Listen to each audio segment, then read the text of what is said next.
உண்மையில் மனிதராகவில்லை. இந்த மனம்தான் அது நம்மை வழி நடத்துகிறது. ஜீவனிலிருந்து உருவான அந்த மனம்தான் நம்மை வழி நடத்துகிறது. ஆனால் அந்த மனம் இருக்கும் இடம் எங்கே என்று நமக்கு தெரியவில்லை. அதற்குதான் ஞானபிதா அதை உணர்வதற்காகத்தான், அதை அறிவதற்காகத்தான்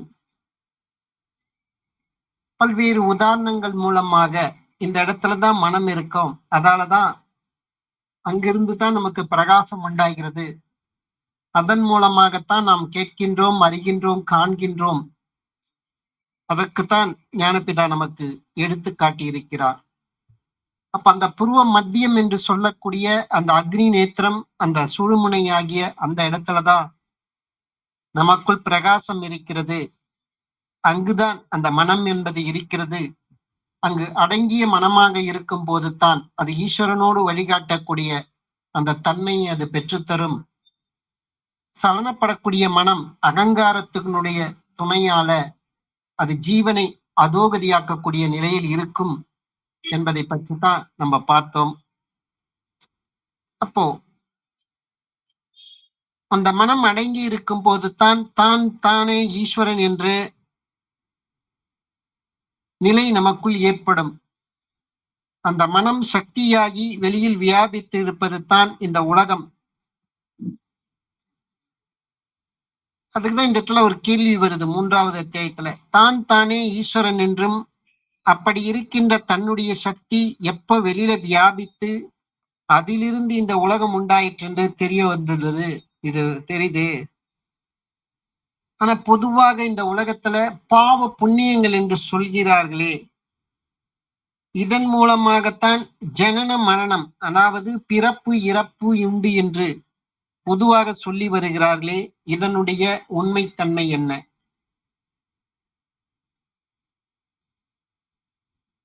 புண்ணியம் என்பது நல்ல தொழில்களை செய்வது அல்ல, யாதொரு ஒன்றையும் நம்ம இம்சிக்காமல் இருப்பது, தயவுடன் இருப்பது, அன்னதானம், கோதானம், இந்த முதலியவைகளை செய்கின்றதும், யாகம், ஓமம், பூஜை முதலியவைகளை செய்கின்றதும், செய்விப்பிக்கின்றதும், இதெல்லாம் மற்றுமாகும் சொல்றது. பாவம் என்பது ஒரு கெட்ட தொழில்களை செய்வது, அதாவது தானம் தர்மம் செய்யாதிருப்பது, பிற ஜீவன்களை இம்சை செய்வது, இந்த மாதிரி விஷயங்களாகும். இப்படித்தான் இருக்குன்னு நான் கருதி இருக்கின்றேன் அப்படின்னு சீடர் சொல்றாரு. பாவ புண்ணியம் ஆனா தான தர்மங்கள் செய்வது, அதான் பொதுவா கோதானம், ஆனா பசு தானம், அன்னதானம், இதெல்லாம் தான் ஒரு புண்ணியம் என்றோ, ஓமம் செய்வது, பூஜை செய்வதெல்லாம் புண்ணியம் என்றதோ, செய்கிறது, செய்விப்பது, அடுத்தவங்களை செய்யறதுக்கான தூண்டுதல் ஏற்படுத்துறது, இதெல்லாம் தான் புண்ணியம் என்றும், பிற ஜீவன்களை இம்சிப்பது, தான தர்மங்கள் செய்யாதிருப்பதான் பாவம், இதுதான் நான் கருதி இருக்கிறேன் என்று சொல்கிறார். அதுக்குதான் ஞானபிதா அந்த மாதிரி நினைப்பது வந்து மிகவும் தப்பிதமாகும், இதெல்லாம் தவறான விஷயம், இது தவறு. இது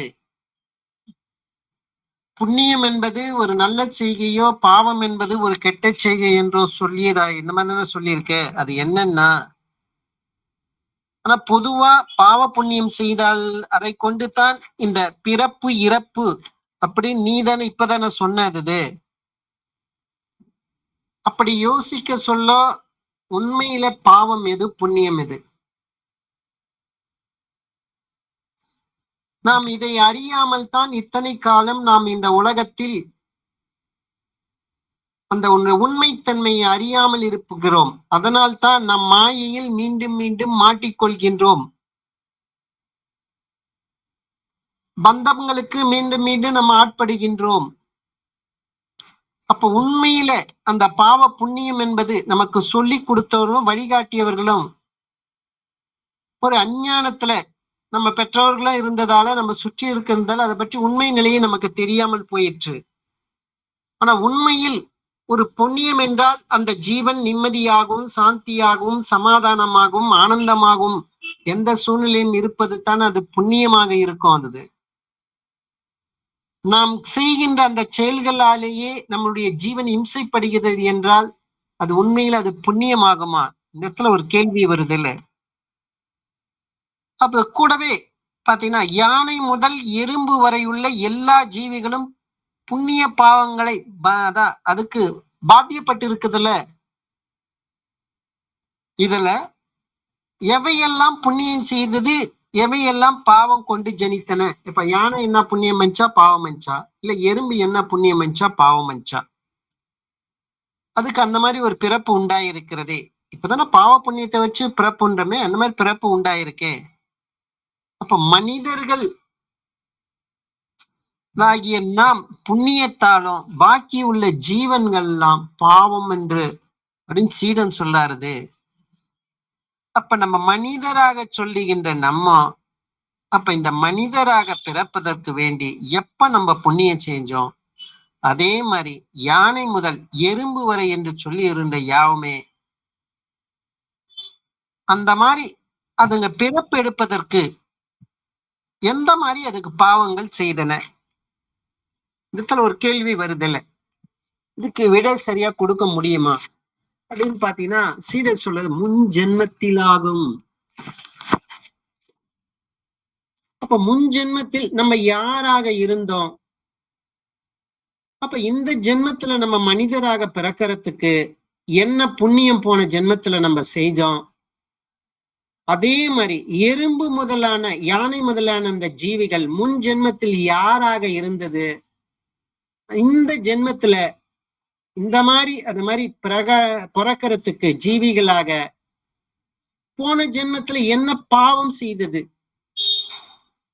இந்த மாதிரி சொல்ல முடியுமான்னா சொல்ல முடியாது. யாருக்கும் இதுக்கு சரியான விடை என்பது சொல்வது என்பது மிக மிக கடினம், சொல்ல முடியாதது.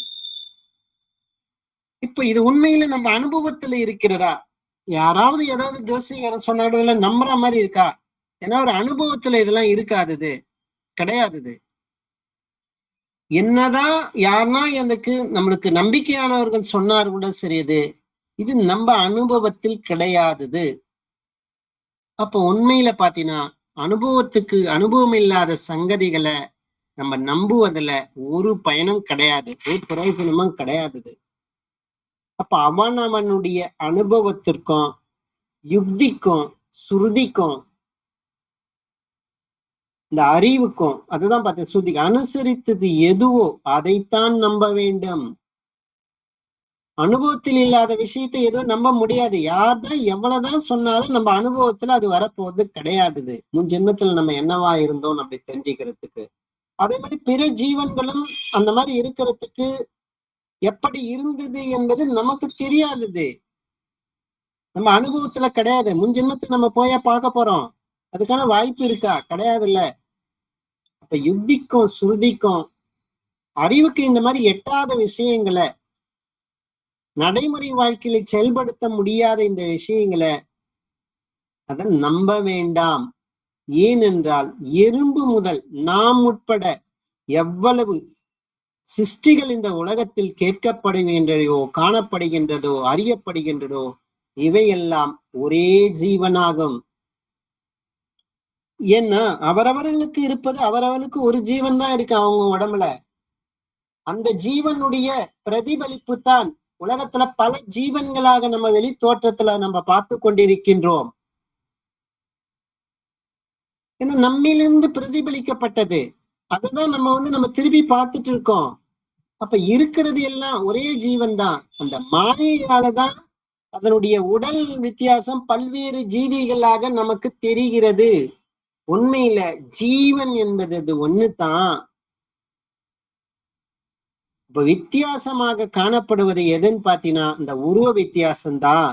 அவனுடைய ஜீவன் எப்ப வெளியில வியாபித்த போது சக்தியாகி அந்த சக்தியில தன்னுடைய ஜீவனை மற்றுள்ளவையாகி பிரதிபிம்பத்ததாக இந்த காணப்படுகின்ற இந்த உலகம். அப்ப கேட்பது, காண்பது, அறிவது எல்லாமே நம்மளுடைய ஜீவன். அது வெளியில போய் அதனுடைய பிரதிபலிப்பு தான். நம்மளுடைய அந்த வெளியில போனதாலதான் அந்த ஜீவன், நம்மளுடைய பிரகாசம் வெளியில போனதாலதான், அதுல இருந்து பிரதிபலிக்கப்பட்டதுதான். அதையேதான் நம்ம திருப்பி பார்த்துட்டு இருக்கோம். அததான் நிறைய ஜீவன்கள் இருக்கிற மாதிரி மாயையில நமக்கு வெளி தோற்றத்துல அது தெரியுது. அதுதான் இந்த உலகமாகவும் இருக்கிறது இது. அப்ப இதை பின்னால் விஸ்தரித்து சொல்லுகின்றோம். ஏன்னா இப்ப நம்ம பாவ புண்ணிய சப்ஜெக்ட பத்தி தான் பேசுறோம்.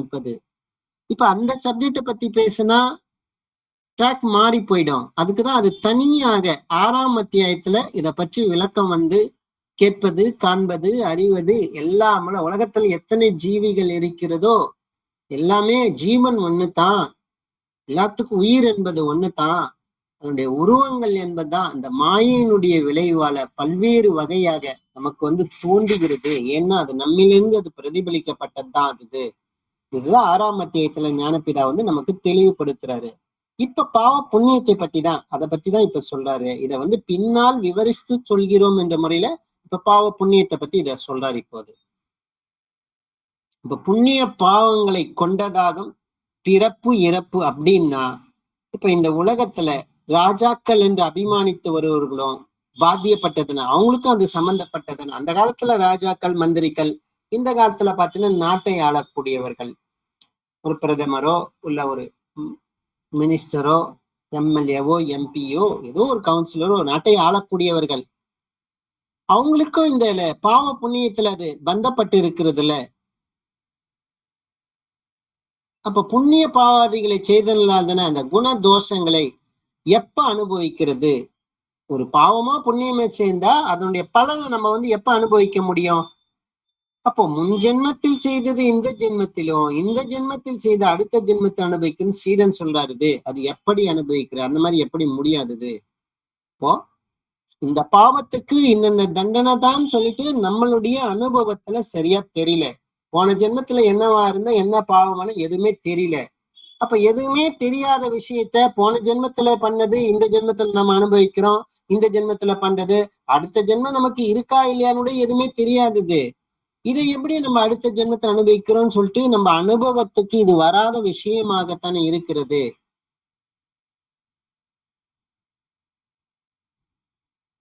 அப்ப அததான் அதுக்குதான் சீடன் சொல்றாரு. அவருக்கு இன்னும் தெளிவடையில. புண்ணியம் செய்தவர்கள் பிராமணராகவும் ராஜாக்களாகவும் தனவந்தர்களாகவும், பாவம் செய்தவர்கள் தரித்திரர்களாகவும் ரோகிகளாகவும் அதாவது ஆரோக்கிய குறைவுகளாக ஜனித்து அனுபவிக்கிறார்கள் சீடன் சொல்றாரு. அப்போ பிராமணர்களும் ராஜாக்களும் தனவான்களுக்கு ரோகம் உண்டாகிறதா? அவங்களுக்கு நோய் வருமா வராதா?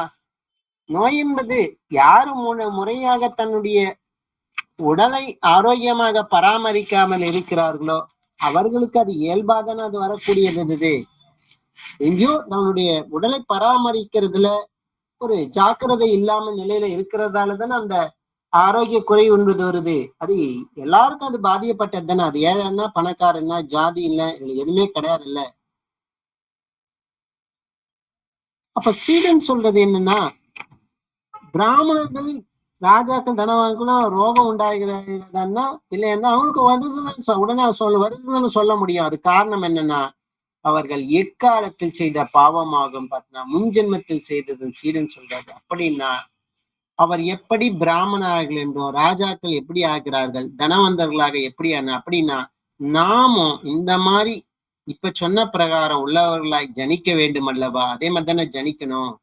எப்படின்னா பாவம் முழுமை இல்லாததாகும் போதுதான் பிராமணர்களாகவும் ராஜாக்களாகவும் தவிர உண்மையில யார் ஒருவருக்கு முழுமையான அந்த பாவம் என்பதே இல்லாமல் ஜீரோவாகிறதோ அவர்கள்தான் உண்மையாக பிராமணராகின்றனர். நம்மளுக்குதான் அடங்கிய மனம்தான் நம்மளுக்கு குரு சொல்லி இருக்கிறது. வெளியில் வியாபிக்கக்கூடிய அந்த மனம் என்பது கிடையாது. ஏன்னா அது ஜீவனை அது விரயம் செய்கிறது, அதோகதியாக்கிறது. அடங்கிய மனம்தான் ஜீவனை தனக்குள் அது தக்க வைத்துக் கொள்ளும். அப்ப அந்த மனம்தான் பிராமணன் என்ற முறையில பின்வரும் அத்தியாயத்துல ஞானபிதா தெளிவுபடுத்துகிறாரு. அவர்கள் தான் ராஜாக்களாகிறோம் தவிர அப்ப உண்மையான ராஜா என்பது யாரு? நாட்டை ஆளக்கூடியவர்களா கிடையாதது. தன்னைத்தான் யார் ஆளுகின்றாரோ தன்னுடைய மனதையும் தன்னுடைய அகங்காரத்தையும் தன்னுடைய ஜீவனும் தானே யார் ஆளுகின்றாரோ அவர்தான் உண்மையான ராஜா. அப்ப ராஜாக்கள் புண்ணியோ கிறிஸ்ட சரீரங்களாகும் என்று இருக்குதான் அந்த மாதிரி சொல்றது. அதாவது புண்ணியம் உயர்ந்த பதவியை அடைகிறது. அப்ப அந்த டைம்ல பாத்தீங்கன்னா பாவம் என்பது கொஞ்சம் கூட கிடையாது. பாவம் என்பது ஜீரோவானாதான் புண்ணியம் என்பது உயர்ந்த பதவி அடைகிறது. அதுதான் உண்மையில அதுக்குதான் சொல்றது ராஜாக்கள் புண்ணியோர் கிறிஸ்ட சரீரர்களாகும். அதுக்குதான் சொல்றது. அப்ப பாவம் என்பது அந்த டைம்ல கொஞ்சம் கூட இருக்காதது. ஆனால் நாட்டை ஆளக்கூடிய அந்த ராஜாக்கள் எல்லாம் பாத்தீங்கன்னா ஏதோ ஒருத்துல உடல்நிலை ஆரோக்கியம் பாதிக்கப்படுதோ, மனதளவிலையோ உடல் அளவிலையோ பல துன்பங்கள் ஏற்படுது. நம்ம அனுபவத்துல நம்ம பார்த்துட்டு தான் இருக்கோம். அது அவர்கள் எல்லாம் உண்மையான ராஜாக்கள் என்பது கிடையாது. மக்களை அடிமைப்படுத்துவோருக்கெல்லாம் உண்மையான ராஜாக்கள் என்பது அவங்க எல்லாம் கிடையாது. ஏனென்றால் புண்ணியம் உயர்ந்த பதவியாகும் போது தான் ஈஸ்வரன் ஆகின்றோம். உயர்ந்த வஸ்து எதுன்னு பாத்தீங்கன்னா நமக்குள் அவரவர்களுக்கு இருக்கக்கூடிய மிக உயர்ந்த வஸ்து எதுன்னு பாத்தீங்கன்னா அதுதான் ஈஸ்வரன். அப்ப புண்ணியம் ஈஸ்வரனிடத்துல சேர்ந்து ஈஸ்வரனாய் தீர்ந்து அப்போதான் உண்மையில ராஜாவாகின்றது. அந்த ஜீவன் தான் உற்பத்தியான இடத்திலேயே அது மீண்டும் போய் சேருவது தான் அது உண்மையான அந்த டைம் தான் ராஜாவாகிறது. அப்பதான் அதுக்குதான் ஈஸ்வரனுடைய அம்சமாகும் ராஜா. அந்த டைம் ராஜானுக்கும் ஈஸ்வரனுக்கும் எந்த வித்தியாசம் இருக்கிறது? ரெண்டுமே ஒரே இதுதான். அப்ப ஈஸ்வரனுடைய அம்சமாகும் ராஜா, ஈஸ்வரனே தான் ராஜாவா வராருது. இதை அனுசரித்தே ராஜா பிரத்யக்ஷ தேவதா என்று சொல்றதுக்கு காரணம், பிரதட்சணனா ஒரு நேரடி லைவ் ஒளிபரப்புன்ற மாதிரிதான். நேரடியாக தரிசனம், இந்த பிரதட்சமாக்குமாக்குதுன்னா நேரடியாக பார்க்கது, அறிதல். அதுதான் ராஜா பிரத்யக்ஷ தேவதா என்று சொல்றதுக்கு காரணம். இந்த மாதிரிதான் அந்த காலத்துல பள்ளிக்கூடங்களை ஸ்கூல்ல அதனுடைய சுவர்கள்ல ராஜா பிரத்யக்ஷ தேவதா என்று அந்த மாதிரி எழுதப்பட்டிருக்குது. அந்த காலத்துல இருக்கிறது. அந்த காலத்துல ஸ்கூல் சுவத்துல இந்த மாதிரி எழுதப்பட்டிருக்கும். அதை பார்த்து வருகிறோம் சொல்றாருப்போ. அப்போ பிரதட்சிணமான ஈஸ்வரனாகும் என்பது ராஜா, ஈஸ்வரனாகும் ராஜா ஈஸ்வரனுடைய நேரடி அனுபவத்துல வர்றதுதான் அவரவர்களுக்கு. அதுதான் பிரதட்சிணமான ஈஸ்வரராக ராஜா என்பது. அந்த ராஜாவுக்கு எந்த ஒரு வியாதியும் உண்டாவதில்லை. இது இல்லாம ராஜாமார்களுக்கு உண்டாகின்ற விதத்தில் நமக்கு வியாதிகள் உண்டாவதில்லை. அப்ப பொதுவா உலகத்துல ராஜா என்று சொல்லி வருவர்களுக்கு அந்த மாயையில் இருக்கக்கூடிய அந்த ராஜாக்களுக்கு பொறுத்த வரைக்கும் பல்வேறு விதமான நோய்கள், அதாவது சயம், ராஜப்பிளவை, பௌத்திரம், மூலம், பிரமேகம், பட்சவாதம், இந்த மாதிரி பெரிய பெரிய வியாதிகள்லாம் இயல்பாவே எளிமையாக அது ஈஸியா உருவாகுது. அதனால அவர்கள் பெரிய குற்றங்கள் செய்தவர்களாகும். அப்படி பெரிய பாபமான குற்றங்கள் செய்தவர்கள் ராஜாவாக ஜனிப்பதற்கு ஏதாவது இடம் உண்டான்னா கிடையாது. அப்ப புண்ணிய பாவங்கள் உண்டாகுது எங்க இருந்துன்னு பாத்தீங்கன்னா அவரவருடைய மனதில் இருந்து தான் அந்த புண்ணிய பாவங்கள் என்ற நிலை உருவாகுது. அப்போ மனம் இல்லாவிட்டால் பாவம் புண்ணியம் ஏதாவது இருக்குமான்னா உண்டாகுமான்னா உண்டாகாது. அப்ப மனதிலிருந்து உண்டாகின்ற அந்த பாவங்கள் அறவே உண்டாக இருந்தால் என்னவாயிருக்குன்னு பாத்தீங்கன்னா முழுமையாக அது புண்ணியமாகிறது. அப்ப புண்ணியம் என்பது என்னவாகனா அதுதான் ஈஸ்வரனுக்கு சேருவதற்கான ஒரு நிலை, ஒரு ஸ்டேஜ். அதுதான் அது தகுதி. முழுமையாக ஈஸ்வரனுக்கான சேருவதற்கான அந்த ஜீவன் தான் உற்பத்தியான இடத்திலேயே போய் மீண்டும் லயிப்பதற்கான ஒரு மீண்டும் தானாய் அது தன்மயமாகுவதற்கான ஒரே தகுதி எதுன்னு பாத்தீங்கன்னா அந்த புண்ணியம் என்பது முழுமையாகும் போது, பாவம் சித்தமா இல்லாத போதுதான் அந்த புண்ணியம் என்பது என்னன்னா அதுதான் அந்த ஈஸ்வரனுக்கான ஒரு நிலையை சேருவதற்கான ஒரு நிலை, தானாய் தன்மயமாவதற்கான ஒரு நிலை ஏற்படுத்தக்கூடிய சூழ்நிலை. அதுதான் அது. அப்ப ஈஸ்வரன் நமக்குள்ள அது எங்க இருக்குன்னு பாத்தீங்கன்னா நமக்குள்ள ஒரு உயர்ந்த இடத்தில் இருக்கிறது. நமக்குள் உயர்ந்த இடம் என்பது எது? நமக்கு மேல் பாகம்தான், நம்மளுடைய சிரசு பாகம்தான் நமக்குள்ள உயர்ந்த இடம். அப்ப நமக்கு மேலே இருக்க சிரசு, அந்த சிரசில் தான் அந்த இடம் தான், சிரசுக்குள்ளதான் ஈஸ்வரன் இருக்காரு.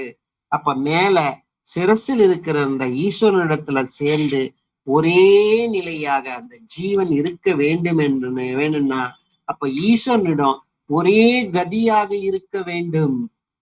இப்ப ரூட் அதுதான், ஒரே கதியாக இருக்க வேண்டும். சேருவதற்கு ஏக கதியாக இருக்க வேண்டும். அது நம்மளுடைய அந்த ஜீவன் பின்னப்பட்டு 5 புலன்கள் வழியாக ஈஸ்வரனை இடம் சேராமல் பல்வேறு வகையாக அது பிரிந்து போகிறது. அந்த மாதிரி பிரிஞ்சு போகக்கூடாதது, ஏக கதியாக அது வர வேண்டும்.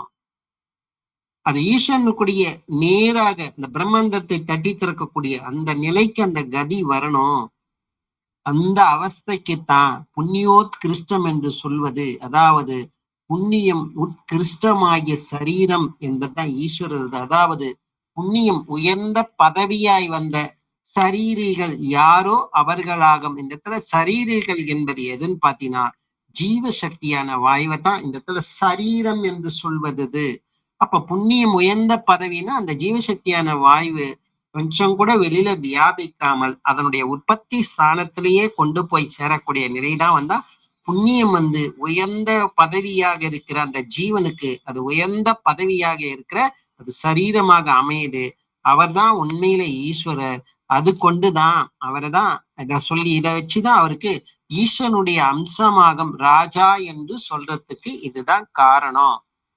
அப்போ தன்னில் உண்டாகின்ற அந்த பாவங்கள், நமக்குள்ள அவரவர்களுக்குள் உண்டாகின்ற அந்த பாவங்கள் உண்டாகாமல் தன்னிலேயே அது மேலே சிரசா இருக்கின்ற ஈஸ்வரனிடம் ஏககதியாக வரும்போது தான் புண்ணியம் உட்கிருஷ்டமாகி உயர்ந்த பதவியாகி அது ராஜாவாகிறது. அப்போ என்னன்னு பாத்தீங்கன்னா ஜீவனுடைய ஜீவசக்தியான வாயு 5 புலன்கள் வழியாக அது வளைந்து அது வெளியே போச்சுன்னா அது பாவம் ஆகிறது. அதே ஜீவசக்தியான வாயு அந்த புலன்கள் வழியாக வெளியில வியாபிக்க விடாமல் ஒரே கதியாக நடத்தி அது உற்பத்தியான இடத்திலேயே அந்த மீண்டும் போய் சேருவதற்கு அதுக்குதான் உண்மையில் அந்த மாதிரி சேருதான் அதுக்குதான் ஏககதி வரணுது. அந்த மாதிரி வரும்போது தான் அந்த புண்ணியம் உத்கிருஷ்டமாகி ராஜாவாகுது.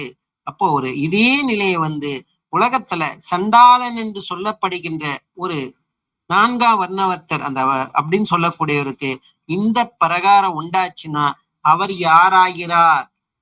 அப்ப யாருக்கு இந்த நிலை உண்டாகினாலும் அவர்கள் இதுல ஜாதி மதம் இனம் மொழி எதுவுமே இதுல இது வித்தியாசம் என்பது கிடையாது. யாருக்கு அந்த ஜீவன் ஏக கதியாகி தான் உற்பத்தியான இடத்திலேயே போயிட்டு ஈஸ்வரனிடத்திலே போய் சேருதோ அவர்கள் தான் உண்மையான ராஜாவாய்க்கிறார்கள்.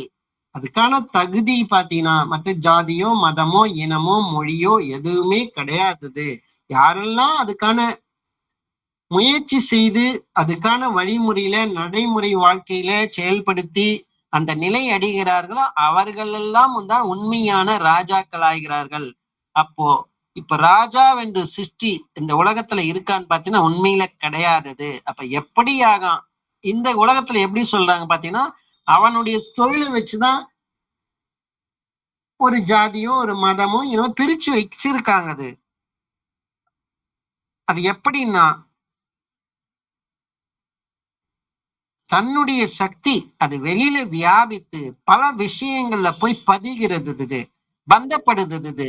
அப்ப அதுலயே மோகமாய் பிரமித்து அதாவது மயங்கி கிடக்கிறத வெளியில் வியாபித்து எந்த ஒரு விஷயத்திலும் போகாமல் அதனுடைய உற்பத்தி ஸ்தானமாக தன்னில் தானே சேருவதற்கு ஏககதியாக வரும்போதுதான் அது உண்மையாக ராஜா என்று சொல்லப்படுகின்ற நிலை. அது யாரா இருந்தாலும் இந்த நிலைதான் அது உண்மையில் அது. இது இல்லாம நம் ராஜா என்று அபிமானிப்பவருடைய நிலைமை இப்படியா இருக்கிறது? உண்மையில அப்படி கிடையாது.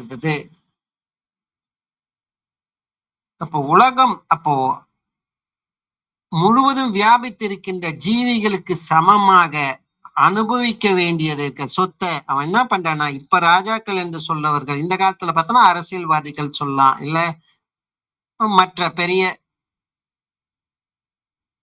மக்கள் செல்வாக்கு உள்ளவர்களா பாத்தீங்கன்னா கைவழுத்தவன் காரியக்காரன் என்ற நிலைமையில் தான் அவர்கள் இருக்கிறாங்க. அவங்களாம் அக்கிரமம் செய்து இந்த மாதிரி பதவி அபிமானத்தினுடைய காரணத்தினால அதிக பலம் உள்ளவனும் பராக்கிரமனும் ஜனங்களை அவங்க எல்லாம் என்ன பண்றாங்கன்னா தான் கட்டுக்குள்ள வரணும்ன்றத முறையில ஜனங்களை பிடித்து கட்டி அடித்து வெட்டி, அப்ப நீங்கள் எல்லாரும் எனக்கு கீழ்ப்படிய வேண்டும், நான் தான் உண்மையில நாட்டை ஆளக்கூடிய அதிகாரம் எனக்கு தான் இருக்கிறது, உலகத்தை ஆளக்கூடிய அதிகாரம் எனக்கு தான் இருக்கிறது, நான் தான் ராஜா மாதிரி இருக்கணும், இந்த மாதிரி சொல்லி இந்த உலகத்துல மாயையான இந்த உலகத்துல அனுசரித்து நடக்க வேண்டிய ஒரு இதெல்லாம் உண்மையில ராஜாக்கள் என்பது இவங்கெல்லாம் கிடையாதது. உண்மையான ராஜாக்கள் அப்படின்னு யாருன்னு பாத்தீங்கன்னா, தன்னுடைய ஜீவனை அது வெளியில வியாபிக்க விடாமல் தனக்குள்ளேயே அதை நிலை நிறுத்துவர்கள் தான் அது உண்மையான முழுமையாக புண்ணியம் செய்தவர்களாக அவர்கள் ஆகிறார்கள். அதுக்குதான் அந்த உலகத்தில் சொல்லி வருகின்ற ராஜாக்களை தான் நான் நினைப்பேன். இந்த இடத்துல ஒரு உதாரணம் கொடுக்கிறாரு. ஒரு கேரள மாநில 1927 கொல்லம் வருஷம் 1996 மலையாள ராஜ்யத்துல நடந்த மாப்பிள்ளை கழகத்தில் தலைவனாயிருந்து குஞ்சி அகமத்து ஹாஜியா இருந்தால அவர் பல தடவைகள் கவர்மெண்ட்டுக்கு மூலமாக அவர் செய்த செய்கையால சிறை தண்டனை அடைந்தது கேடி அவர்தா என்று கேள்விப்பட்டிருக்கோம் இல்லையா? அவரு அவர்களுக்குன்னா ஜன கட்டுக்குள்ளாகி சக்தி அதிகப்பட்டதால இந்திய கவர்மெண்ட் அவருக்கு எதிர்த்து அவருக்கு என்ன பாத்தீங்கன்னா கழகத்துக்கு புறப்பட்டு ஜனங்களை கொடூரமாக அவர் உபத்திரம் செய்ததால பிடித்து கட்டி அவங்களை வெட்டி துண்டு செய்ய ஆரம்பித்து இந்த ராஜ்யவாசிகள் எல்லாம் பயந்து அடங்கி அவருக்கு கீழாக அடிமையாக வந்தால்தான் அவரை இவரெல்லாம் உண்மையில ராஜா என்று சொல்ல முடியுமா? அவர்கள்லாம் சொல்ல முடியாதது. அப்போ உண்மையில ராஜா என்பது யார்? அப்ப ராஜா என்று பிரத்யோகமான ஒரு சிருஷ்டி இந்த உலகத்துல இருக்கான்னு பாத்தீங்கன்னா அவனுடைய செய்கையை பொறுத்துதான் அவர்கள் செய்கை என்பது என்னன்னா தன்னுடைய ஜீவனை தனக்குள்ளேயே நிலைநிறுத்தும் போது தான் உண்மையாக ராஜா வாய்க்கிறார். அதை தாண்டி வெளியில மக்களை அடிமைப்படுத்துவரோ பல விதத்துல நான் தான் நாடை ஆள வேண்டும் என்ற முறையில பிறர்களை இம்சை செய்வதோ அவர்களுக்கெல்லாம் உண்மையில ராஜா என்பது கிடையாதது. அவனுடைய செய்கைகள் வச்சுதான் ராஜா என்று சொல்ல முடியும்.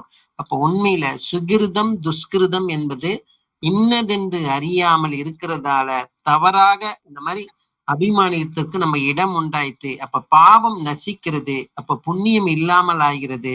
அந்த டைம்ல தான் ரோகம் பிடித்து இந்த மாதிரி நிலை முழுமையாக அந்த புண்ணியம் நசிக்கும் போது பாவம் மட்டும் இருக்க சொல்ல பாத்தீங்கன்னா அவங்கதான் உண்மையான பாவி ஆகின்றனர்.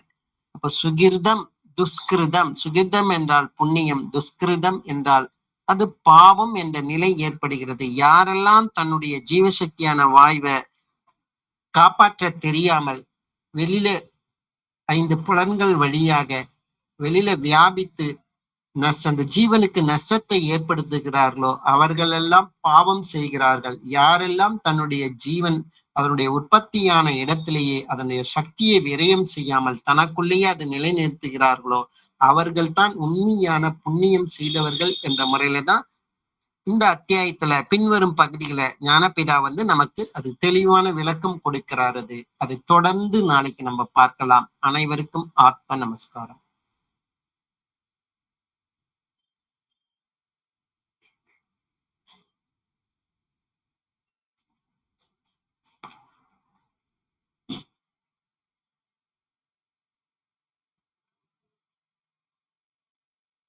இருக்கீங்களா?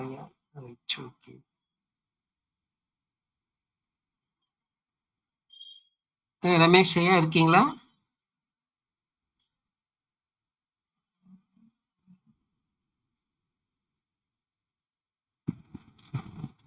ஐயா ஆத்ம நமஸ்காரம் ஐயா. சொல்லுங்க ஐயா. ஆத்ம நமஸ்காரங்க. இருக்கிறேங்க. சரி சரி ஓகே. ராஜசேகர் சொன்னீங்களே? இல்ல இல்ல அவர் கண்டினியூ பண்றோம். இல்ல சொல்லதாங்க கேளுங்க கேளுங்க கேட்டுருங்க. இப்போ ஐயா இப்போ ராஜா பிரத்யக்ஷ தேவதா சொன்னீங்கல்ல? ஆமா ஆமா. அது ஆக்சுவலி என்ன கரெக்ட் மீனிங்? அதுக்கு பிரதட்சணம்னா இப்ப நேரடி தரிசனம்ன்ற மாதிரி அவரவர்களுக்கு அவரவர்களே தன்னுடைய ஜீவனை பாக்குறதா நேரடி தரிசனம். நேரடி தரிசனம் தான் பிரதட்சணம் சொல்றது. இப்போ இந்த தனக்குள்ளே அது ராஜா வந்து பிரதட்சணமா பாக்குறது, தன் ஜீவனை தானே பிரதட்சணமா தானாய் தன்மயமாவல் தான் அதுதான் சொல்லுது. இப்ப ராஜான்னா கடவுள் உருவத்தை பாக்குற மாதிரி அந்த அர்த்தம் வராதா? கடவுள் உருவத்தை இல்லைங்க, தன் ஜீவனை தான் உணர்ந்தாலே அவங்க தானே ராஜாக்கள். அது தன்னைத்தான் உணர்வர்கள் தானே ராஜான்னு சொல்றாரு. அது முழுமையாக உணர்ந்தவர்கள் தானே ராஜான்னு இந்த இடத்துல சொல்றாரு உங்களுக்கு அது. அதான் நான் இங்கிலீஷ் சித்த வேதனை படிச்சேன். அதுல இது மாதிரி போட்டிருக்கு, ராஜா வந்து மக்கள் வந்து கடவுள் ரூபத்துல பாக்குறதுன்னு போட்டிருக்கு. அதுதான் டவுட் வந்துச்சு. அதுதாங்க, அந்த நிலையை அடைஞ்சவங்கள மக்கள் எல்லாமே கடவுளா தானே பாக்குறாங்க. இப்ப ஞானிகள் ஞானபிதாவை நம்ம கடவுளா தானே நம்ம பாக்குறோம். உம் அந்த நிலையை அது தமிழ் அடைஞ்சதால நம்ம ஆனா மக்கள் தானே தமிழ்ல அது மாதிரி கடவுளா போடல. தானே பாக்குறோம். அதே மாதிரியா, உடலை பராமரிக்கவில்லை என்றால் நோய் வரும் சொன்னீங்கல்ல. ஆமாம், இப்போ எத்தனையோ ஞானிகள் ரமணர் அவங்க எடுத்த எல்லாருக்கும் நோய் வந்துருக்கு. அவங்க எல்லாம் கரெக்ட் உடலை தாங்க. அவங்க என்னன்னா பராமரிக்கலன்றீங்க. அவங்க பற்றுக்களை விட்டுட்டாங்க. அவங்கள தன்னைத்தான் தன் ஜீவனை தானே லயம் பண்ண தெரிஞ்சுக்கினாங்க. அப்ப உடலுடைய அவஸ்தைகள் என்பது அவளுக்கு கிடையாது அவங்களுக்கு. இல்ல, அந்த உடலை அவஸ்தையை பராமரிக்கிறே அனுபவிக்கும் அவங்க. போது தான் இதுவாகுது. நம்மளுக்கு தான் அது நோய்வாய்ப்பட்டுட்டாரு இது இதுன்னு தெரியுது. ஏதோ ஆபரேஷன் பண்ண சொல்ல கூட எந்த மருந்தும் இது பண்ணல, மயக்க மருந்து எதுவுமே கொடுக்கல. அப்படியே தியான நிலைக்கு போயிட்டாங்கல்ல. அப்ப அதோட எஃபெக்டே தெரியாத தியான நிலைக்கு போயிட்டாங்கல்ல இல்ல. அந்த அவங்க உடல்ல வரைக்கும் அது கிடையாதுன்றீங்க. பந்தப்பட்டிருக்கிறதுதான் நம்மளுக்கு இந்த சிக்கல். அது உடலுக்கு நோய் வந்ததுன்னா சிக்கல் நம்மளுக்கு. இந்த உடல்ல இருந்து அந்த பந்தமே இல்லாத நிலையில நம்ம ஜீவன் தானாய் தன்மயமாக இருக்கும்போது அந்த உடலுடைய அவஸ்தை என்பது அது பெரிய விஷயமே இல்லையல்ல. இல்ல, அது புரியுது எனக்கு. நீங்க உடலை பராமரிக்கவில்லை என்றால் நோய் வரும் சொன்னீங்களே, அது வந்து பாமர ஆமாங்க. மக்களுக்கு சொல்றீங்க. ஆமா, பாமர மக்களுக்கும் கரெக்ட் தான். அந்த நிலைக்கு போனவங்க கூட சரி, அது அவங்க உடலை பராமரிக்கலாம். அவங்களும் ஏதோ நோய் தான் வாயப்பட்டிருக்காங்க. ஆனா அந்த நோயால பாதிக்கப்பட மாட்டார்கள் அவர்கள். இப்போ அவங்களுக்கு ஜீவன் பொருந்தம் இது இது. புரியுது. அவங்களுக்கு தான் பொருந்தம். ஆனா தன்னை உணர்ந்ததால அதுல பாதிப்பு இல்லாத இருக்கிறாங்க. இவங்க உணராததால அந்த உடல்லயே சிக்கி போனதால பாதிப்புக்கு உள்ளாகிறார்கள் உலக மக்கள். அவங்க உடலை அவங்க பராமரிக்கலன்றீங்க.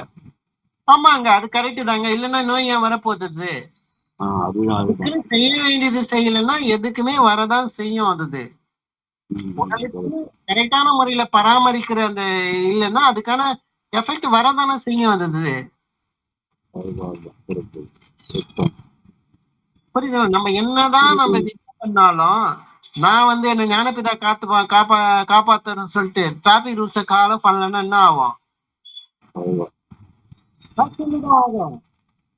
அப்போ எதுக்கோ என்னதான் நம்ம விதா பண்ணாலும் எந்த செயலா இருந்தாலும் அந்த ஞானபிதா என்ன கலெக்டர் ஆக்கிடுவாருன்னு சொல்லிட்டு நான் படிக்காத இருந்தா நான் எப்படி கலெக்டர் ஆக முடியும்? அதுக்குன்னு செய்ய வேண்டியது செஞ்சுதான் ஆகணும். உலகத்துக்குன்னு செய்ய வேண்டியது செஞ்சுதான் ஆகணும். அப்பதான் அது முழுமை பெற முடியும். அது ஞானபிதா காப்பாத்துவாருன்னு சொல்லிட்டு நான் வேலைக்கு ஒழுங்கா சாப்பிடாத இருந்தா எனக்கு நோய் தானே வரும். அந்த முறையா சாப்பிடாத இருந்தா நோய் தானே வரும். அது அப்போ உலகத்துக்குன்னு செய்ய வேண்டியது கண்டிப்பா செஞ்சுதான் ஆகணும். அப்பதான் அது கரெக்டா நிறைவடையும். தியானத்துக்குன்னு செய்ய வேண்டியதை கண்டிப்பா அதை செஞ்சுதான் ஆகணும். அப்புறம் இன்னொரு கேள்வி, இப்போ ஜீவனுடைய பிரதிபலிப்பு தான் உலகம் சொல்றீங்க, கரெக்டா? ஆமா, அதுதான் உண்மை. அதுதானே அது. இப்போ அந்த ஜீவன் பிரதிபலிக்காம உள்ளே இருந்துச்சுன்னா உலகம்ன்றது இருக்கா இல்லையா? அவரவரோட அனுபவத்துல யாருக்கு பிரதிபலிக்கலையோ அவங்களுக்கு உலக அனுபவம் கிடையாது. பட் உலகம்ன்றது இருக்கும். உலகன்றது எப்பயுமே இருக்கும். புரியுதுங்களா? மாயையும் பிரம்மமும் ஆதி அந்தம் இல்லாதது, என்னைக்குமே இருக்கும். புரியுதுங்களா? அது இயல்புதான் அது. ஆனால் நம்மளுக்கு என் பிரச்சனையை தீர்த்துக்கணும்னா என் உலகத்தை நான் உருவாக்க கூடாது. அவருக்கு இருக்காது உலகம் உள்ளே இருந்தா. அப்ப அவங்களுக்கு அது உலகம் கிடையாது. மத்தவங்களுக்கு அது அவங்க உலகத்தை யாரு உருவாக்காமல் இருக்கிறாங்களோ அவங்கதான் ஞானிகள்.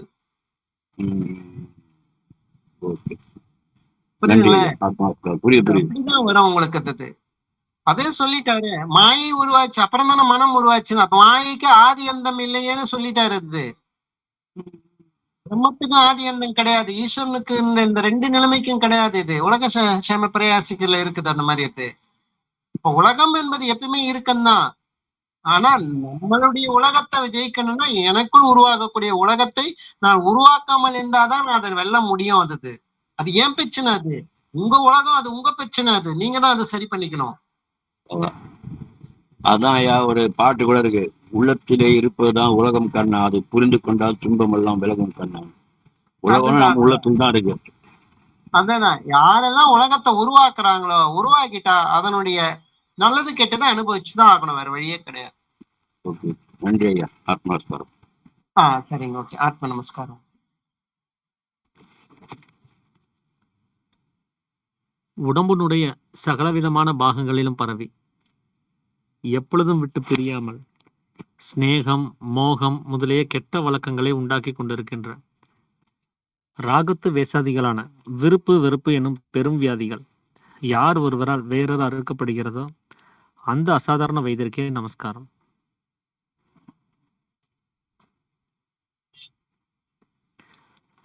நம்ம நேத்திக்கு வரைக்கும் 2ஆம் அத்தியாயத்தில் இருக்கக்கூடிய பகுதிகளை நம்ம கவனிச்சிருந்தோம்.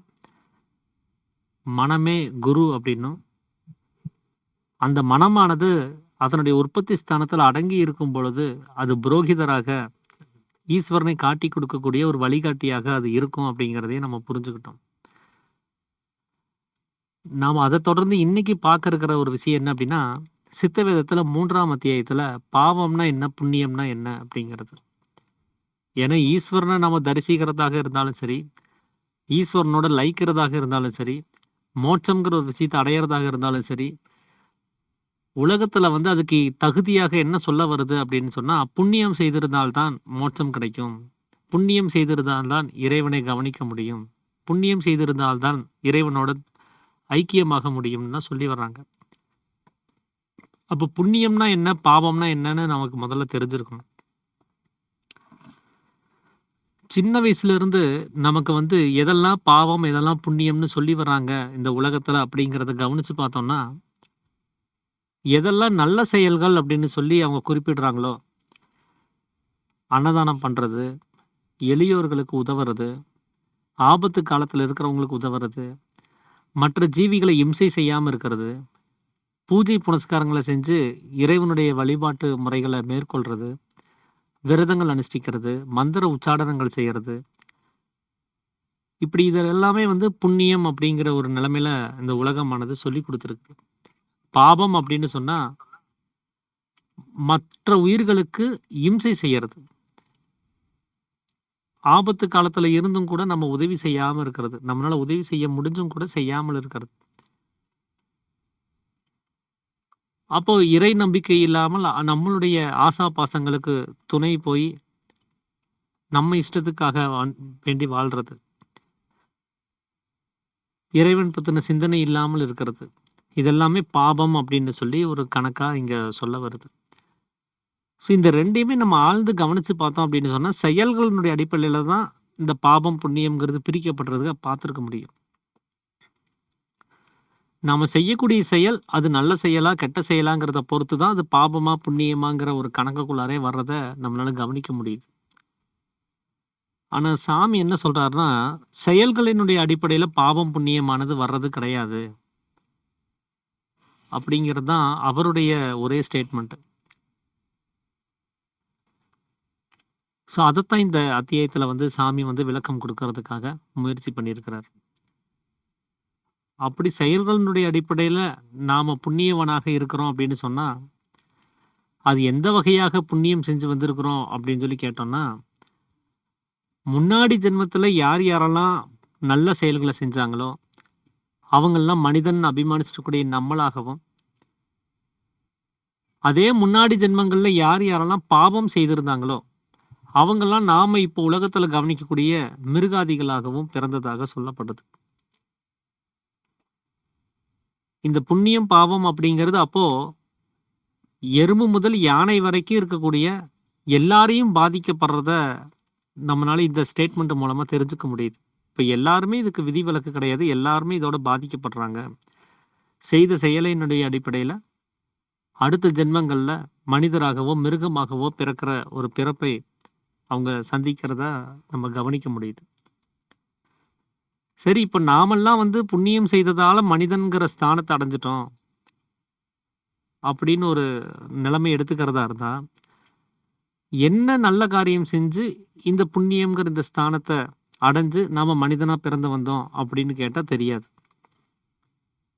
மற்ற மிருகங்கள்லாம் என்ன பாபம் செஞ்சுக்கிட்டு பாபத்துக்கான தண்டனையாக மிருகங்களாக பிறந்து வந்திருக்குது அப்படின்னு கேட்டாலும் அதுக்கும் விட தெரியாது. அப்போ இப்படி விடையே தெரியாத ஒரு விஷயத்த, ஒரு ஸ்டேட்மெண்ட்டை நாம பிடிச்சுக்கிட்டு அதை ப்ரூவ் பண்ண முடியாத ஒரு ஸ்டேட்மெண்ட்டை வச்சுக்கிட்டு நாம இங்க வாதம் செய்யறதுல எந்தவித பிரயோஜனமும் கிடையாது. அவரவருக்கு அனுபவத்துக்கு வரக்கூடிய சங்கதிகளை மட்டுமே தான் நாம நம்ப வேண்டியதா இருக்குது. அவருடைய அனுபவத்துக்கும் அறிவுக்கும் ஸ்ருதிக்கும் யுக்திக்கும் எதெல்லாம் சரிப்பட்டு வருதோ அதை மட்டுமே நம்பினா நம்மளால ப்ரூவ் பண்ண முடியும். அனுபவத்துக்கு வராத விஷயங்களை பத்தி நாம ஆலோசனை செஞ்சு பார்க்கறதுல எந்த ஒரு பிரயோஜனமும் இங்க உண்டாகிறது கிடையாது. அதனால இந்த ஸ்டேட்மெண்ட்டே தப்பா இருக்குது. இந்த ஸ்டேட்மெண்ட் தப்புதாங்கிறதுக்கு சாமி இன்னொரு உதாரணம் கூட சொல்லியிருப்பார். அது என்னன்னா, இப்போ மனிதன் மிருகம் அப்படிங்கிற தரப்பை வச்சு பார்க்கும்போது மிருகங்கள்லாம் பாவிகள்னு சொல்லிட்டோம், மனிதன்னா புண்ணியம் செய்தவர்கள் அப்படின்னு சொல்லிட்டோம். சரி, இப்ப மனிதர்களுக்குள்ளார போய் பார்த்தோம்னு சொன்னா அப்ப எல்லாருமே புண்ணியவான்னு சொல்லி சொல்றாங்களான்னு கேட்டா அதுவும் இல்லை. அங்க என்ன சொல்ல வருது அப்படின்னா, தனவான்களாக இருக்கிறவங்க, பிராமணர்களாக இருக்கிறவங்க, ஆரோக்கியமா இருக்கிறவங்க, இவங்களெல்லாம் பார்த்து புண்ணியவான் அப்படின்னு சொல்றாங்க. நோய்வாய்ப்பட்டு இருக்கிறவங்க, தரித்திரத்துல இருக்கிறவங்க, இவங்களெல்லாம் கவனிச்சு பார்த்தா பாவிகள் அப்படின்னு சொல்றாங்க. இப்ப ஏற்கனவே புண்ணியம் செஞ்சதுனால தான் மனிதன்கிற ஸ்தானம் கிடைச்சதா சொன்ன நாம, இப்ப மனிதர்களுக்குள்ளார கவனிச்சு பார்த்தா அதுலயும் பாவம் செய்தவங்க, புண்ணியம் செய்தவங்கன்னு பிரிக்க வேண்டியதா இருக்குது. அப்ப உண்மையாவே நாமளே அந்த ஸ்டேட்மெண்ட்டை நம்பாதனால தான் இப்ப திரும்ப திரும்ப அதுல ஒரு குழப்பத்தை உண்டு பண்ணிக்கிட்டே இருக்கிறோம். இப்ப அந்த ஸ்டேட்மெண்ட் இன்னும் ஆழ்ந்து கவனிச்சு பார்த்தோம்னு வச்சுக்கோங்க. இப்ப ராஜாக்கள் அப்படின்னு இருக்கிறாங்க, பிராமணர்கள்னு இருக்கிறாங்க, தனவான்கள்னு இருக்கிறாங்க, ஆரோக்கியமா இருக்கக்கூடியவங்க. இவங்கெல்லாம் வாழ்நாள்ல அவங்களுக்கு வியாதியே வர்றது கிடையாதா? அவங்க எல்லாருமே வாழ்நாள் முழுவதும் ஆரோக்கியமாவே வியாதியே இல்லாம தான் வாழ்ந்துட்டு இருக்கிறாங்களான்னு கேட்டா அதுவும் கிடையாது. இன்னமும் சொல்லப்போனா அவங்களுக்கெல்லாம் வர்ற வியாதிய விட நம்மளுக்கு வர்றது ரொம்ப குறைவா இருக்குதுன்னு வேணா சொல்லலாம். ஏன்னா பெரிய பெரிய வியாதிகள் எல்லாம் இந்த ராஜாக்களுக்கு வர்றதை கவனிக்கிறோம். ஒரு ஊர்ல ஒரு ராஜா இருப்பாரு, அவருக்கு ஒரு பெரிய வியாதி வந்துடும். அதுக்கு இந்த மூலிகை எடுத்துட்டு வரணும், இத்தனை மலைகள் கடந்து போய் எடுத்துட்டு வரணும், அப்பதான் இவருக்கு இது குணமாகும்னு சொல்லி எவ்வளவோ சிரமப்பட்டு அந்த வைத்தியர் அந்த வியாதியை குணப்படுத்துறதுக்கு அவர் போராடக்கூடிய போராட்டங்கள் நம்ம கவனிச்சுட்டு தான் இருக்கிறோம். பல கதைகள்லையும் படிச்சுட்டு தான் இருக்கிறோம். அவங்களுக்கு தான் இந்த ராஜப்பிளவை, பௌத்திரம், மூலம் அப்படிங்கிற இந்த மாதிரியான பெரிய பெரிய வியாதிகள்லாம் வர்றத நாம கவனிச்சுட்டு தான் இருக்கிறோம். அப்போ இங்க ராஜாக்கள் எல்லாம் புண்ணியம் செய்தவங்க, மனிதர்கள் புண்ணியம் செய்தவங்க, அதுலயும் ராஜாக்கள் இன்னமும் புண்ணியம் செய்தவர்களாக கருதுறதா இருந்தா அவங்களுக்கு வியாதியே வந்திருக்க கூடாது. ஏன்னா ஒரு வியாதி அவங்கள பார்த்து பாபிகள்னு சொல்றோம்னு சொன்னா அப்ப ராஜாக்களையும் நாம பாபிகள்னு தான் சொல்லணும். ஆனா அப்படி சொல்றது கிடையாது. ஸோ நாம சின்ன வயசுல இருந்து புரிஞ்சு வச்சிருக்கக்கூடிய ஸ்டேட்மெண்ட்லயே எவ்வளோ பெரிய குளறுபடி இருக்குதுங்கிறத நாம இங்க கொஞ்சம் கவனிச்சு பார்க்கணும். நம்மளுடைய புரிதல் தன்மையிலேயே நாம ஒரு ஸ்திரமாக ஒரு நோக்கத்துல ஒரு பாயிண்ட்ல நம்ம நிக்கிறது கிடையாது. அங்கேயே மாறி மாறி தான் ஸ்டேட்மெண்ட்டை கொடுத்துட்டு இருக்கிறோம். ஒவ்வொரு நேரத்துக்கு தகுந்தபடி அந்த ஸ்டேட்மெண்ட்டை மாத்திக்கிட்டே இருக்கிறோம்.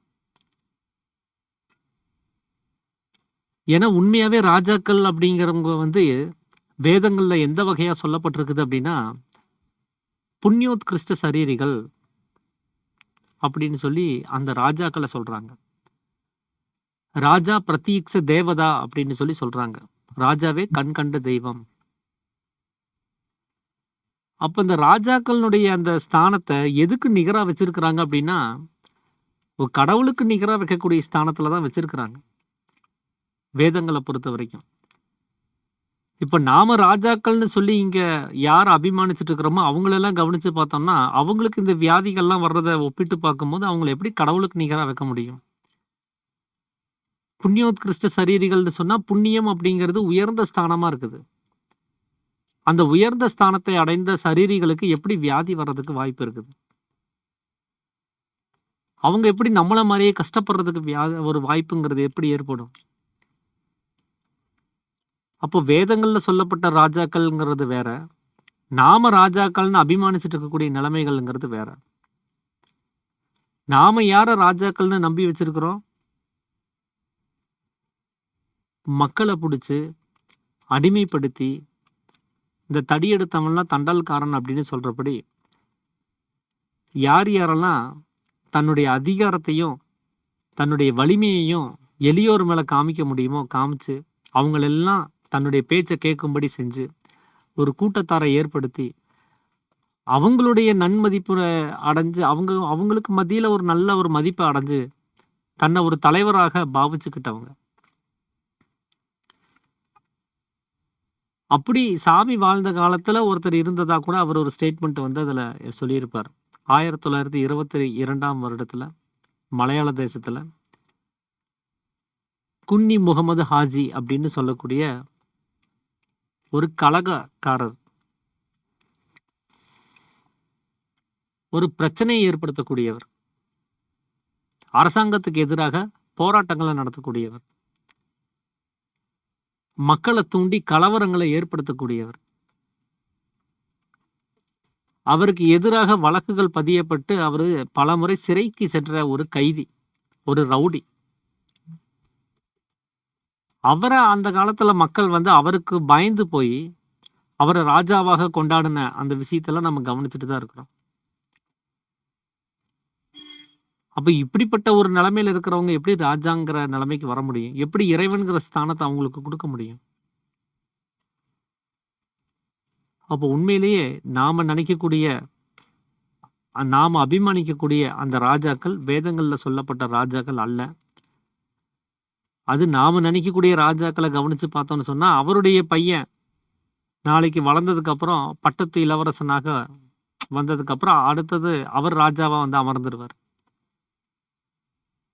பிறப்பினுடைய அடிப்படையிலேயே இங்க ராஜாக்கள்ங்கிறது இங்க உலகத்துல நிர்ணயிக்கப்பட்டிருக்குது.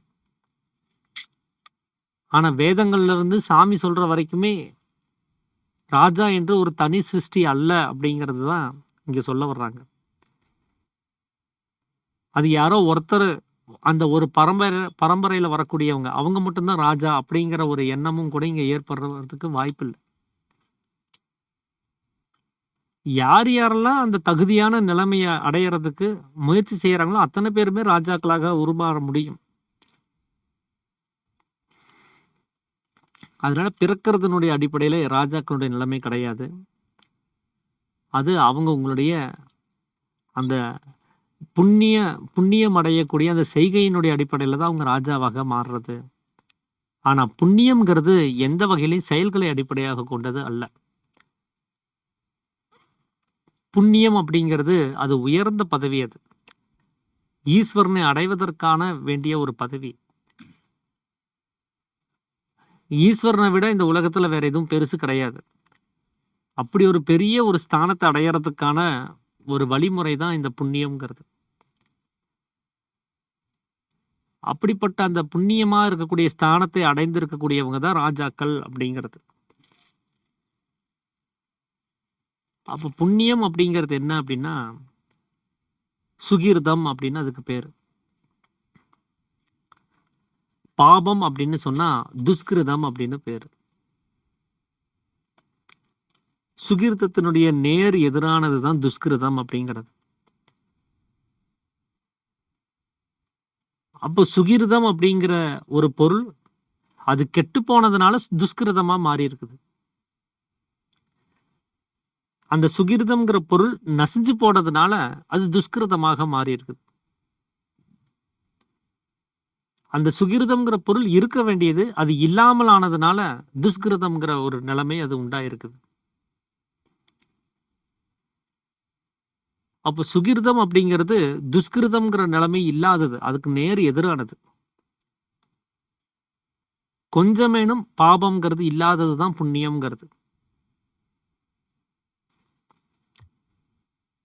எப்படின்னா ஒரு பால் இருக்குன்னு வச்சுக்கோங்க, ஒரு டம்ளர்ல, அது குடிக்கிறதுக்கு நல்லதுதான், நமக்கு எந்த பிரச்சனையும் வர்றது கிடையாது. ஆனா இன்னொரு டம்ளர்ல விஷம் இருக்குது. அது குடிக்கிறதுக்கு ஏற்றதே கிடையாது. குடிச்ச மாத்திரத்திலே நாம செத்து போக வேண்டியதா இருக்கும். இப்ப அந்த 1 டம்ளர் பால்ல ஒரே ஒரு சொட்டு விஷம் விழுந்துச்சுன்னு வச்சுக்கோங்க. அந்த மொத்த பாலையும் அது என்ன பண்ணுதுன்னா, விஷமா மாத்திருது. இல்லைங்களா?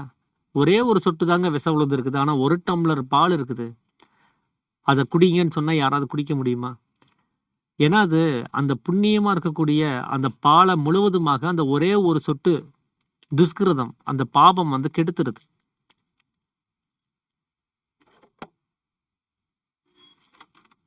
ஆனா அந்த 1 டம்ளர் பால், அந்த 1 டம்ளர் விஷத்துல எவ்வளோ குடம் அந்த பால கொண்டு வந்து ஊத்துனாலும் கூட, அதனுடைய தன்மையானது இங்க மாறப் போறது கிடையாது. விஷம் விஷமாகவே இருக்கும். அப்ப விஷமற்ற தன்மை தான் இங்க மாற்றத்துக்குரியதா இருக்குது. நல்ல ஒரு விஷயத்த கெடுக்கிறது ரொம்ப ஈஸி. ஆனா ஒரு கெட்டத நல்லதா மாத்துறதுங்கிறது ரொம்ப கஷ்டம். பால விஷமாக்குறது ரொம்ப ஈஸி. ஆனா விஷத்த பாலாக்குறது ரொம்ப கஷ்டம். அதனால தான் இங்க சாமி சொல்றாரு, சுகிர்தம் அப்படின்னு சொன்னா கொஞ்சமேனும் பாபம் இல்லாதது, துஷ்கிருதம் இல்லாதது. அதுல ஒரு சொட்டு துஷ்கிருதம் இருந்தாலும் கூட அது புண்ணியமாகாதுங்கிறார். அப்ப பாவம் கொஞ்சமேனும் இல்லாத நிலைமை தான் புண்ணியம்ங்கிறது. அதனால நமக்கு வாழ்நாள் முழுவதும் எவ்வளவோ நல்லதுகள செஞ்சுக்கிட்டு, ஒரே ஒரு தப்பு பண்ணிட்டோம் அப்படின்னு சொன்னா, அந்த வாழ்நாள் முழுவதும் இருக்கக்கூடிய நன்மை, இந்த ஒரே ஒரு தப்பா இருக்கக்கூடிய கெட்டத போக்கிருமான்னு கேட்டா போக்க முடியாது.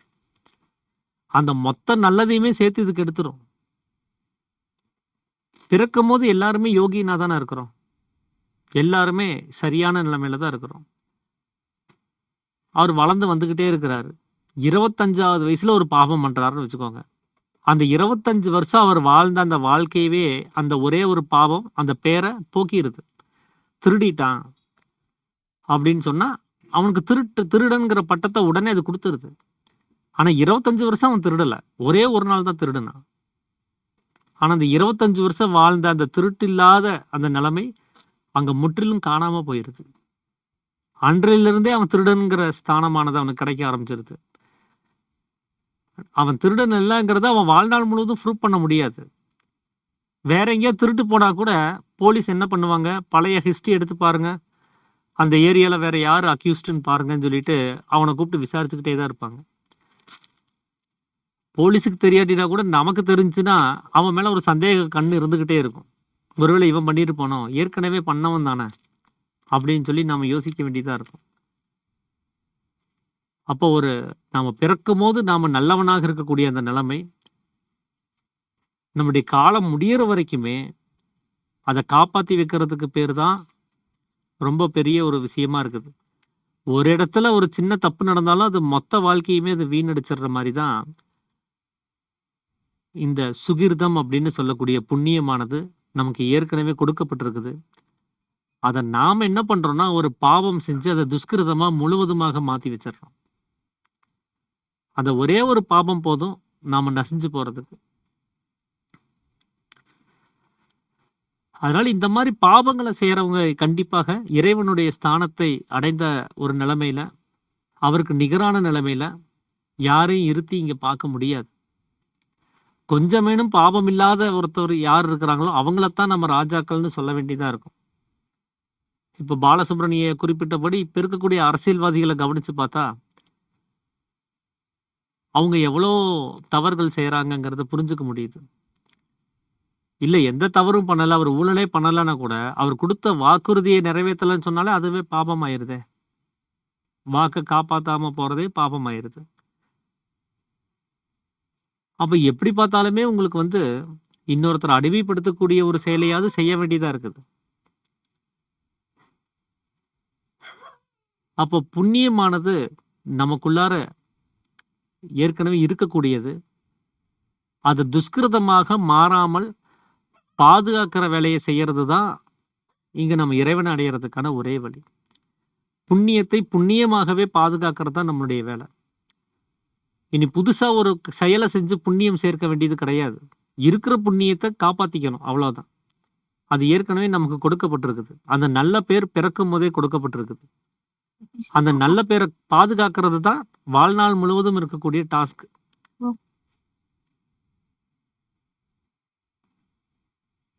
அதை நாம செய்யாம வேற ஏதாவது நம்மளுடைய இஷ்டத்துக்கு செஞ்சோம்னு சொன்னா எல்லாமே கெட்டு போயிரும். அப்படிதான் இப்ப இருக்கக்கூடிய உலகவாசிகளுடைய நிலைமைங்கிறது இருக்குது. அதனால நம்மளுடைய அந்த பிறப்பினுடைய நிலைமைங்கிறது இந்த ஜனன மரணம் அப்படின்னு சொல்லக்கூடியது எந்த வகையிலையும் புண்ணிய பாவத்தை அடிப்படையாக கொண்டு, அதாவது முன் ஜென்மத்தினுடைய புண்ணிய பாவத்தினுடைய அடிப்படையில கொண்டு வர்றதும் கிடையாது. அதனால உண்டாகக்கூடிய நிலைமையில இங்க ராஜாக்களாக யாரும் உருவெடுக்க போறதும் கிடையாது. இந்த முன் ஜென்மத்தினுடைய வாசனைகள், முன் ஜென்மத்தினுடைய பிரதிபலன்கள் இதெல்லாமே உண்மையாவே நமக்கு நடக்கிறதுக்கான வாய்ப்பு இருக்குதாங்கிறத நம்ம ஆலோசனை செஞ்சு பார்த்தோம் அப்படின்னு சொன்னாலே அதுக்கும் அது வாய்ப்பு இல்லைன்னு தான் தோணுது. ஏன்னா அப்படி ஒரு விஷயம் நடந்தா கூட அது பிரயோஜனம் இல்லைன்னு தான் தோணுது. ஏன் அப்படின்னா, இப்போ முன்னாடி ஜென்மத்துல ஒருத்தர் ஒரு பாவத்தை பண்ணிட்டாரு. ஒருத்தர் பாவம் செஞ்சவருக்கு நாம தண்டனை கொடுக்கறதா இருந்துச்சுன்னு சொன்னா எதுக்காக அந்த தண்டனை கொடுக்கப்படுது? அவர் மீண்டும் அந்த தவறு செய்யாம இருக்கணுங்கிறதுக்காக தான். முன் ஜென்மங்கள்ல ஒருத்தர் வந்து புண்ணியம் செஞ்சிருக்கிறாரு. ஆனா அவருக்கு நாம என்ன பண்ணுவோம்? ஒரு பரிசளிப்போம், ஒரு பாராட்டுவோம், அவருக்கு ஒரு gift கொடுப்போம். நல்லது பண்ணிட்டாங்க அப்படின்னு சொல்லி ஒரு பாராட்டு தெரிவிப்போம். எதுக்காகனா அவர் தொடர்ந்து இதை செய்யணுங்கிற ஒரு ஊக்குவிப்புக்காக தான். இப்போ நம்ம வீட்லயும் நம்ம குழந்தைங்க வந்து ஃபர்ஸ்ட் ரேங்க் எடுத்துட்டு வந்து ப்ரோக்ரஸ் கார்டை நீட்டும் போது நம்ம என்ன பண்றோம்? சந்தோஷப்பட்டு ஒரு சாக்லேட் வாங்கி தர்றோம். எதுக்காகனா மீண்டும் அவங்க நல்லா படிச்சு இதே மாதிரி ஃபர்ஸ்ட் ரேங்க் வாங்கணும் அப்படின்னு அவங்கள ஊக்கப்படுத்துறதுக்காக தான். அப்போ நல்லது செய்யும் போது நமக்கு கிடைக்கக்கூடிய பாராட்டுகளும் பரிசுகளும் கூட அதை நம்ம தொடர்ந்து செய்யணும் அப்படிங்கிற ஒரு நோக்கத்துக்காக தான். நம்ம தவறு செய்யும் போது கூட நமக்கு கிடைக்கக்கூடிய அவமதிப்பும் தண்டனைகளும் அதை மீண்டும் நம்ம செய்யக்கூடாதுங்கிறதுக்காக தான், இல்லைங்களா? அப்போ முன் ஜென்மத்தை இப்ப கணக்கு பண்ணுவோம். முன்னாடி ஜென்மத்தில் நான் ஒரு கொலை பண்ணிட்டேன்னு வச்சுக்கோங்க.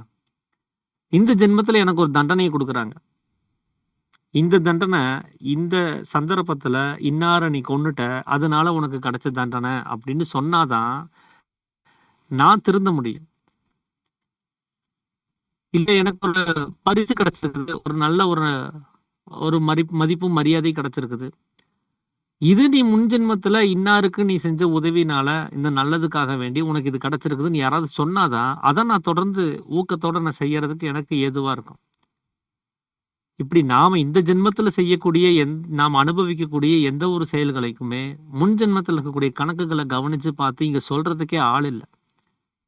உனக்கு லாட்டரியில 50,000 ரூபாய் விழுந்ததுக்கு இதுதான்ப்பா காரணம்னு யாரும் இங்க சொல்றதும் கிடையாது. நாம இங்க ஒரு பொருளை தொலைச்சிட்டோம், அதே 50,000 ரூபாயை தொலைச்சிட்டோம், இது இதுக்காக தான் தொலைச்ச, இந்த செயலுக்கான தண்டனை தான் இது அப்படின்னு சொல்றதுக்கும் இங்க ஆள் கிடையாது. இப்படி எந்த ஒரு முன்னறிவிப்புமே இல்லாம, எந்த ஒரு அறிவிப்புமே இல்லாம நமக்கு ஒரு தண்டனையோ ஒரு பரிசோ கிடைச்சா அதனால ஏதாவது பிரயோஜனம் இருக்கா? இது எதுக்காக கொடுக்கப்பட்டிருக்குன்னே தெரியாம என்ன நானே எப்படி மாத்திக்க முடியும்? இல்லைன்னா என்ன நானே எப்படி ஊக்கப்படுத்திக்க முடியும்? அப்போ இப்படி ஒரு செயலை வந்து அந்த காலமானது செய்யறதுக்கு அதுவும் தயாரா இருக்காது. அது ஒரு தண்டனை கொடுக்கணும் பாபத்துக்கு அப்படின்னு முடிவு பண்ணிடுச்சுன்னா அது அப்பவே கொடுத்துரும். அடுத்த ஜென்மம் வரைக்கும் அது வெயிட் பண்ணிட்டு இருக்காது. அந்தந்த நேரத்துல அப்பப்பவே பாவம் செய்யும் போதே அந்த தண்டனையானது கொடுக்கப்படுது. நமக்கு தான் அது தண்டனை தெரியறது கிடையாது. ஏன்னா நமக்கு பாவம்னா என்னன்னே தெரியாததுனால தண்டனையை பத்தி நம்ம கவலைப்படுறது இல்லை. எல்லாம் விதிவசம் அப்படின்னு சொல்லிட்டு நாம பாட்டுக்கு விதி மேல பழிய போட்டுட்டு நாம நடைய கட்டிடுறோம். ஏன்னா இந்த டாபிக் பேசும்போது எனக்கு ஒரு பழமொழி நினைவுக்கு வர்றதுண்டு ரெகுலராகவே. அரசன் அன்று கொள்வான், தெய்வம் நின்று கொள்ளும் அப்படின்னு. அரசன் அன்று கொள்வான் அப்படின்னா, ஒரு கிராமத்துல ஒரு தப்பு நடக்குது அப்படின்னு சொன்னா அந்த மன்னன் கிட்ட அந்த கேஸ் போகும்போது அந்த வழக்கை அவர் விசாரிச்சு யார் குற்றவாளிங்கிறது தீர்மானிக்கப்பட்டதுக்கு அப்புறம் அவர் அன்னைக்கே தண்டனை கொடுத்துருவார்.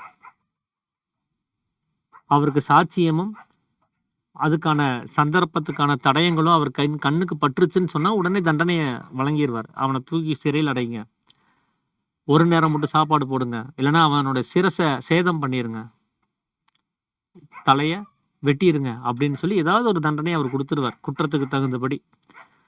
அதுக்கு அவருக்கு அந்த விசாரணைன்னு ஒண்ணு வேணும். அதுல குற்றமானது நிரூபிக்கப்படக்கூடிய அளவுக்கு சாட்சியமும் தடயமும் அவருக்கு வேணும். அதெல்லாம் கிடைச்சிருச்சுன்னா அவர் அன்னைக்கே கொன்றுவார் அவர். அதான் அரசன் அன்று கொள்வான். இந்த தெய்வம் நின்று கொள்ளும் அப்படின்னு சொல்றதுல தான் இப்ப நம்மளுடைய தவறான புரிதலே இருக்குன்னு நான் நினைக்கிறேன். ஏதோ தெய்வம்னா பொறுத்திருந்து கொள்ளும், அரசன் அன்னைக்கே கொள்ளுவான், ஆனா தெய்வம் பொறுத்திருந்து கொள்ளும், கொஞ்ச நாள் கழிச்சு கொள்ளும், அவன் திருந்துறதுக்கு வாய்ப்பெல்லாம் கொடுத்துட்டு கொள்ளும், அடுத்த ஜென்மத்துல கொள்ளும் அப்படின்லாம் நாம ஒருவேளை நினைச்சிட்டு இருக்கலாம். ஆனா அதனுடைய அர்த்தம் அது கிடையாது. தெய்வம் நின்று கொள்ளும் அப்படின்னா அது உடன் நின்று கொள்ளும்.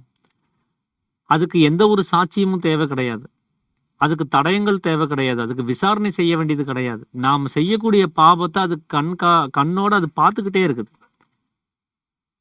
நம்மள மாதிரி அது அந்த தப்பை அது கவனிச்சுக்கிட்டே இருக்குது நமக்குள்ளார இருந்து. அதனால தான் நாம சத்திய வாசகத்துல கூட என்ன சொல்றோம், நிரபராதியான என் ஆத்மாவே சாட்சி அப்படின்னு சொல்லி அந்த சத்திய வாசகத்தை சொல்லி கொடுத்துருக்குறோம். யாரு அதை கவனிச்சாலோ கவனிக்காட்டினாலும், நமக்கே தெரியாமலே அந்த தவறு பண்ணாலும் கூட, ஆனா உள்ள இருக்கக்கூடிய இறைவனுக்கு அந்த இறைநிலைக்கு தெரியும். அதனால அந்த நீதிபதிக்கு எந்த ஒரு சாட்சியமோ விசாரணையோ எதுவுமே தேவையில்லை. அது அந்த ஸ்பாட்லயே தண்டனை கொடுத்துரும், விசாரிக்கிறதுக்கே தேவையில்லைங்கிறதுனால. அதனாலதான் உடன் நின்று கொள்ளுங்கிறது. இப்ப நான் ஒரு பாவம் பண்றேன் அப்படின்னு சொன்னா அந்த ஸ்பாட்ல தண்டனை இருக்குது. அது வெயிட் பண்ற வேண்டிய அவசியம் அது கிடையாது. அதனால இந்த முன் ஜென்மத்துல செஞ்ச பாவத்தினுடைய பலன் இந்த ஜென்மத்துல வருது, முன் ஜென்மத்துல பண்ண புண்ணியத்தினுடைய பலன் இந்த ஜென்மத்துல வர்றது அப்படின்னு சொல்றது எல்லாமே அது ஒரு அந்த ஸ்டேட்மெண்ட்டே தவறா இருக்குது. அது நம்மளுடைய தவறான புரிதல்கள்னால ஏற்படுத்திக்கிட்டது.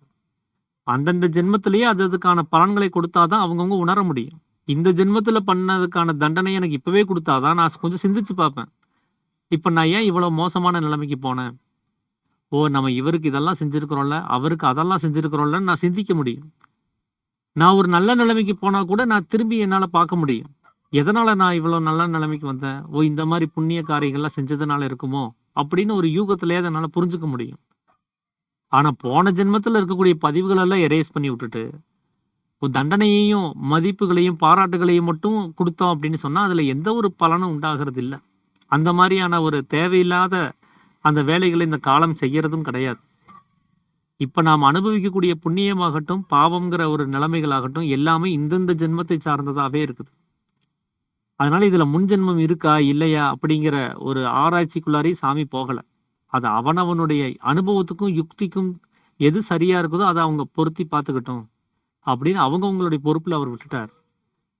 அதனால அவர் அது முன்ஜென்மம் இருக்குன்னு சொல்லல, அவர் இல்லைன்னு சொல்லல. அனுபவத்துக்கு வந்துச்சுன்னா அந்த சங்கதிகளை மட்டுமே நம்புங்கன்ட்டார். அப்ப நம்ம அனுபவத்துக்கு முன்ஜென்மம் சார்ந்த விஷயங்கள் வந்துருச்சான்னு கேட்டா இல்ல அப்படின்னா அது வர்ற வரைக்கும் நம்ப வேண்டாம். ஒருவேளை வந்துருச்சுன்னு சொன்னா நம்பிட்டு போலாம். ஏன்னா எத்தனையோ மகான்கள் அந்த முன்ஜென்ம கணக்குகளை பத்தி பேசியிருக்கிறாங்க. மாணிக்கவாசர் கூட புல்லாகி பூடாகி புழுவாகி மரமாகி பறவையாய் பாம்பாய் பேயாய் கணங்களாய் வல்லசுரராய் தேவராய் முனிவராய் எல்லா பிறப்பும் பிறந்திலத்தேன் அப்படின்னு சொல்லி அவருடைய பாடல்கள்ல கூட இருக்கும். அப்போ அவர் இத்தனை ஜென்ம ஸ்டேட்மெண்ட் அவர் அங்க ஒரு லிஸ்டா போட்டு வச்சிருக்கிறார். அப்போ அது அவருடைய அனுபவத்துக்கு வந்ததுனால அவர் எழுதியிருக்கிறாரு. நம்ம அனுபவத்துக்கு வராத வரைக்கும் நாம் அதை நம்ப வேண்டியது கிடையாதுன்னு தான் சாமி சொல்றாரு. அவருடைய அனுபவத்துக்கும் ஸ்ருதிக்கும் எது ஒத்து வருதோ அதை மட்டுமே நம்ப வேண்டியது. அப்ப நமக்கு வர்ற வரைக்கும் இந்த ஜென்மங்கள் பத்தின விஷயங்களுக்குள்ள நம்ம போக வேண்டியதே கிடையாது. அது நமக்கு அவசியம் இல்லைங்கிறதுனால தான் அதை பதிவெல்லாம் அது எரேஸ் பண்ணி வச்சிருக்குது. அது தேவைப்படுறதா இருந்துச்சுன்னு சொன்னா அதெல்லாம் நம்ம நினைவுல இருக்கிறதுக்கான வாய்ப்புகள் அது ஏற்படுத்தி இருக்கும். அப்போ இந்த முன்ஜென்மத்தினுடைய பிரதிபலன்கள் இந்த ஜென்மத்துல வருங்கிற இந்த உலகத்தினுடைய ஸ்டேட்மெண்ட்டை நாம ஏத்துக்க வேண்டியது கிடையாது. புண்ணியம் பாபம்ங்கிறது அந்தந்த பிறவியிலேயே அந்தந்த ஜென்மத்திலேயே நடக்கக்கூடியது, இப்ப இருக்கக்கூடிய இந்த நிலைமையிலேயே நடக்கக்கூடியது. ஸோ அது என்னங்கிறத நம்ம சரியா புரிஞ்சுக்கிட்டு சரி பண்ணணும் அப்படிங்கிறது தான் இந்த பகுதியில சாமி சொன்ன விஷயம். அதனால அப்படி ஒரு நிலைமையை நாம அனுபவிக்கும் போதுதான் நாம கண்கண்ட தெய்வமாக, பிரதீட்ச தேவதாவாக, புண்ணியோத்கிருஷ்ட சரீரிகளாக, ராஜாவாக, ஈஸ்வரனுடைய அந்த தன்மையை அடையக்கூடிய அந்த புண்ணியம்ங்கிற ஒரு ஸ்தானத்தை அடையறதுக்கு நமக்கு ஒரு வாய்ப்புங்கிறது கிடைக்கும். ஸோ நாளைக்கு நாம புண்ணியம்னா என்ன, பாவம்னா என்ன அப்படிங்கிறத அதனுடைய விளக்கத்தை நம்ம நாளைக்கு தொடர்ந்து கவனிப்போம். ஸோ இதுதான் இந்த முதல் அத்தியாயத்தினுடைய பகுதியில் நான் புரிஞ்சுக்கிட்ட வகையில் உங்களோட பகிர்ந்துக்கணும் அப்படின்னு சொல்லி நினச்ச விஷயம் இதுதான். வேற யாராவது ஏதாவது விஷயங்களை பகிர்ந்துக்கிறதா தான் பகிர்ந்துக்கலாங்கய்யா. அனைவருக்கும் ஆத்த நமஸ்காரம்.